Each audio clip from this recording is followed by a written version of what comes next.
सबको जोहार, जय हिंद, वंदे मातरम। आज हम बैठे हैं दामोदर नदी का ठीक किनारा है।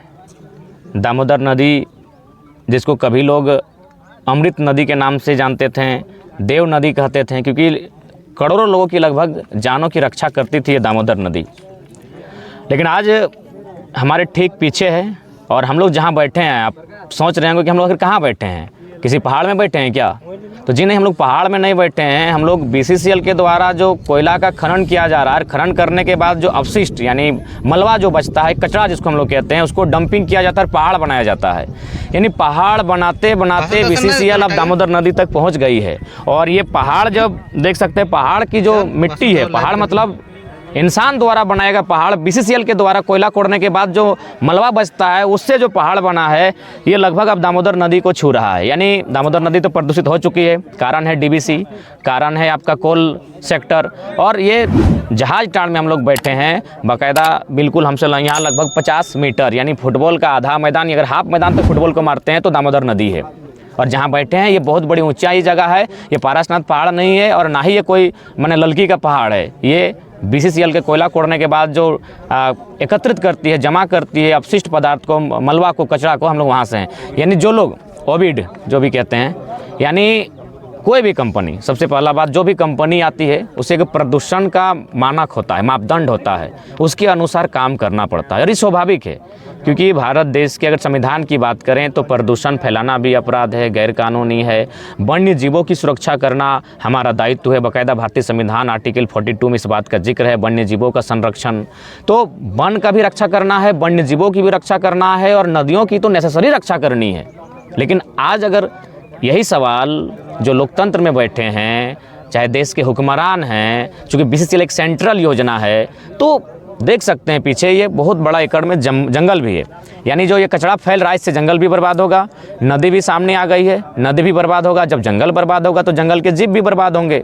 यानी वन्य संरक्षण की जो बात कही जाती है, वन्य जीवों के संरक्षण की जो बात कही जाती है, वो धज्जियाँ उड़ाई जा रही है। जो नदी को प्रदूषण से बचाने, इस भारत देश में केवल नदियों को कहने के लिए माँ कहते हैं, बाकी यहाँ सभी नदियाँ पवित्र हो चुकी हैं। लोगों के माने कृत्य के कारण, लोगों के कारनामे के कारण लगभग सभी नदियाँ अपवित्र हो चुकी है, गंदी हो चुकी है, मैली हो चुकी है। ये दामोदर नदी उसका उदाहरण है, ठीक पीछे है। और मैंने KGF, आप लोग सुने होंगे, KGF देखे होंगे, भारत की बहुत चर्चित फिल्म है।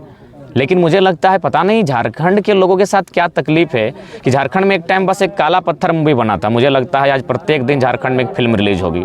अगर आप KGF को एक फिल्म मानते हैं तो उस अनुसार झारखंड में प्रत्येक दिन एक फिल्म होगी। और आज हम लोग उसी एक KGF के कोयले की खदान के ऊपर बैठे हैं। बाकायदा आज किस प्रकार यहाँ लूट है। यहाँ दादा बैठे हैं, रैयत बैठे हैं, जो ज़मीन रजिस्ट्री नहीं किया गया है।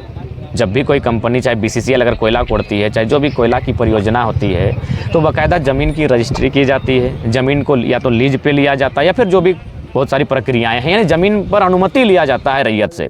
लेकिन ये एक ऐसी जगह खड़े हैं जहां लोकतंत्र में तानाशाही का परिचय है। तानाशाही का परिचय इसलिए है क्योंकि यहाँ दो बड़े नाम सामने आते हैं। अब हम लोग को नाम लेने की डर नहीं है, क्योंकि मैंने शुरू से कहा है कि मैंने युवाओं को संदेश भी दिया है कि अगर आप पॉलिटिक्स करना चाहते हैं तो सुनील महतो, कॉमरेड महेंद्र सिंह, गुरदास चटर्जी, ऐसे नेताओं की छवि होनी चाहिए जो विधायक संसद रहते भी मरने से डरे नहीं। खासकर सुनील महतो, चूँकि संसद एकमात्र है जिनका मौत हुआ है संसद रहते हुए। यहाँ नाम आता है LV सिंह। मैं तो परिचित नहीं हूँ, लेकिन लोग डर डर के उस नाम को ले रहे थे। मुझे डर नहीं है, डर डर के सबके जुबान से एक नाम आ रहा था LV सिंह। फुल फॉर्म क्या है मैं नहीं जानता हूँ। हाँ, लाल बाबू सिंह। और एक कुंभनाथ सिंह, उनसे ना मैं मिला हूँ ना जानता हूँ, लेकिन यहाँ डर डर के लोग उसका नाम ले रहे थे कि उनका यहाँ एक डर का माहौल है। क्यों? लोकतंत्र बड़ा है कि LV सिंह बड़ा है? लॉ से लाल बाबू भी होता है, लॉ से लोकतंत्र भी होता है। तो लोकतंत्र बड़ा है कि लाल बाबू सिंह बड़ा है, इसका निर्धारण भारत की लोकतांत्रिक व्यवस्था ही करे। अगर लोकतंत्र बड़ा है तो लाल बाबू सिंह कौन होता है? यहाँ के लोगों की ज़मीनों पर जबरन डंपिंग करने वाला। बाकायदा जब लोग इसकी शिकायत करते हैं तो उधर से कहा जाता है अरे जो ग्रामीण जो करते हैं करने दो, हम देख लेंगे। क्योंकि उनका सुने राजनाथ सिंह जो आदरणीय केंद्र के वर्तमान में रक्षा मंत्री हैं, शायद सुने उनके रिश्तेदार लगते हैं। सबसे पहले राजनाथ सिंह एक बहुत भारत के एक बेहतर नेता हैं, लेकिन मुझे लगता है रिश्ता नाता कहीं ना कहीं आंखों में पट्टियां बांध देती है। और शायद जहाज टाण के लोगों की दर्द शायद दिल्ली तक नहीं पहुंची है या फिर राजनाथ सिंह जी तक नहीं पहुंची है, वरना एक कदावर नेता अपने रिश्तेदारों के लिए हजारों लोगों की उम्मीदों को तोड़ने का काम नहीं करते। ऐसा सुनने में आता है कि जो LV सिंह जी हैं, इनके रिश्तेदार लगते हैं हमारे भारत देश के केंद्रीय रक्षा मंत्री माननीय श्री राजनाथ सिंह। तो लोग लीडर इसलिए बनते हैं क्या कि अपने रिश्ते नाते, अपने कुटुंब हितजनों की भलाई के लिए। अरे भलाई करना अच्छी बात है, वे जब मंत्री हैं, केंद्रीय मंत्री हैं, तो अपने रिश्तेदारों की भलाई करनी चाहिए, हम भी समर्थन करते हैं। लेकिन किसी का जान लेकर यहाँ पूरे गांव, जहाजटार, भौड़ा, गोरखुट्टी, कई गांव आते हैं इस खनन में से प्रभावित होकर, कई गांव आते हैं।